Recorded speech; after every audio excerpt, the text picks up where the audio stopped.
Assalamualaikum warahmatullahi wabarakatuh. Pada segmen ini kita akan membahas latihan yang sudah diberikan pada segmen berikutnya. Ini adalah latihan dari segmen sebelumnya dan dengan kata kunci yang telah diberikan, semoga Anda dapat mengerjakannya. Yang pertama, kita lihat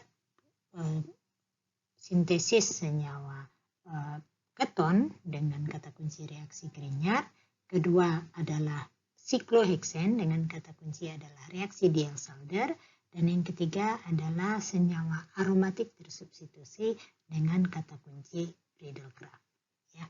Nah, kemudian jangan lupa tipsnya membagi, biasanya kita bagi molekul menjadi dua bagian yang cenderung sama besar. Untuk soal yang pertama, berikut target molekulnya adalah suatu keton. Ini adalah keton yang kita tahu bahwa keton dapat dibuat dari oksidasi alkohol. Jadi kita lakukan FGI yang disebut dengan functional group interconversion menjadi alkohol. Karena kita tahu dia dapat dibuat dari alkohol.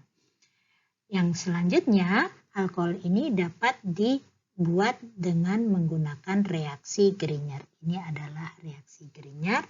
Jadi tahap pertama adalah identifikasi gugus fungsi dan mengubahnya menjadi gugus fungsi lain yang dapat dengan mudah disintesis. Tadi istilahnya adalah FGI atau FGI. Nah, reaksi Grignard merupakan reaksi dari karbonil, misalnya aldehid dengan alkil magnesium bromida, yang dapat disintesis dengan menambahkan lempeng magnesium ke dalam alkil bromida. Lebih sederhana lagi, alkil bromida dapat disiapkan dari alkohol dan PBr3 seperti yang sudah kita lihat sebelumnya. Untuk sintesisnya, Anda dapat menuliskan skema ini sebaliknya. Jadi kalau arah ini adalah retrosintesis, maka arah sintesisnya seperti dituliskan di bawah, ini adalah sintesisnya. Nah, seperti disampaikan sebelumnya, ada banyak cara untuk melakukan diskoneksi. Sebagai contoh, untuk molekul yang sama dapat juga dilakukan diskoneksi sehingga kita mendapatkan dua fragmen yang kurang lebih sama besar. Jadi di sini kalau kita diskoneksi di sini ya di heteroatomnya. Nah, sebagai contoh untuk molekul yang sama dapat dilakukan diskoneksi sehingga kita mendapatkan dua fragmen. Perlu diingat dalam konsep kepolaran alami, karbon yang terikat pada oksigen akan memiliki kepolaran yang positif.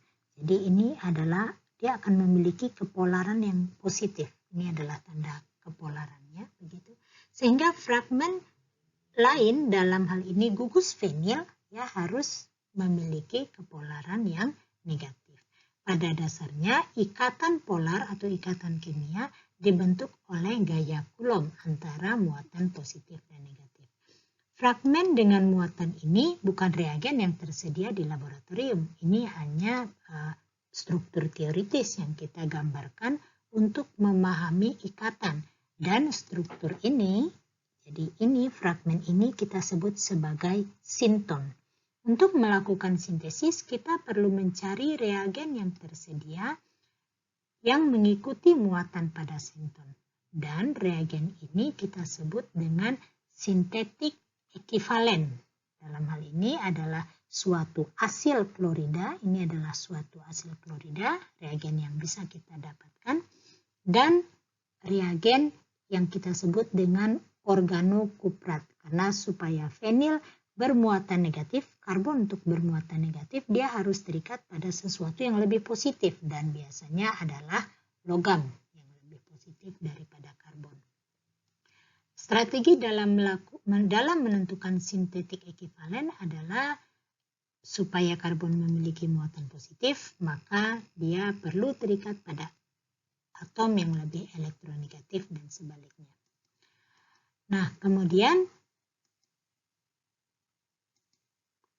reagen ini kita sebut sebagai organokuprat dan reaksinya kita sebut sebagai reaksi Gilman. Anda tahu kalau yang kita gunakan logamnya adalah magnesium, kita sebut sebagai reaksi Grignard.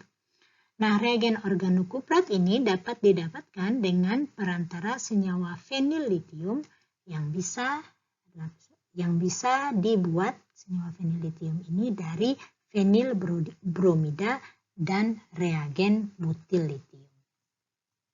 Anda dapat pula menuliskan sintesisnya. Untuk soal yang kedua, kita akan melihat reaksi yang sama sekali berbeda yang dikenal dengan reaksi Diels-Alder. Seperti telah Anda pelajari pada kuliah kimia organik 1 dan 2, reaksi Diels-Alder bukan merupakan reaksi polar, yang artinya kita tidak melakukan diskoneksi menjadi sinton positif dan negatif.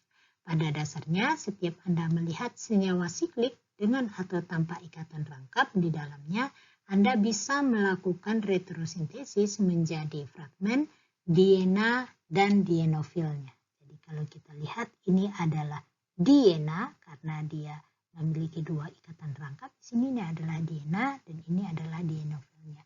Lebih lanjut, ini juga masih bisa kita ubah menjadi diena dan dienofilnya. Nah, dalam contoh ini senyawa target dapat disintesis dengan 2 kali reaksi Diels-Alder. Reaksi Diels-Alder sangat mudah dilakukan. Pada dasarnya hanya dengan memanaskan 2 gas ini saja Anda akan mendapatkan sikloheksen dan memanaskan sikloheksen dengan sikloheksadien. Ini adalah senyawa sikloheksadien. Kalau Anda panaskan, maka Anda dapat memperoleh senyawa target. Nah, pada soal ketiga, senyawa targetnya di sini adalah aromatik tersubstitusi. Salah satu reaksi yang paling umum untuk mendapatkan senyawa ini adalah reaksi Friedel-Crafts antara metoksibenzen, ini adalah metoksibenzen, dan asil klorida. Di sini Anda juga dapat melihat juga skema diskoneksi yang membagi molekul ini menjadi sinton, ini adalah sinton dan ini adalah sintetik ekivalennya, ini asil klorida, ini adalah sintonnya dan ini adalah sintetik ekivalennya. Dan reaksi ini kita sebut sebagai reaksi Friedel-Crafts.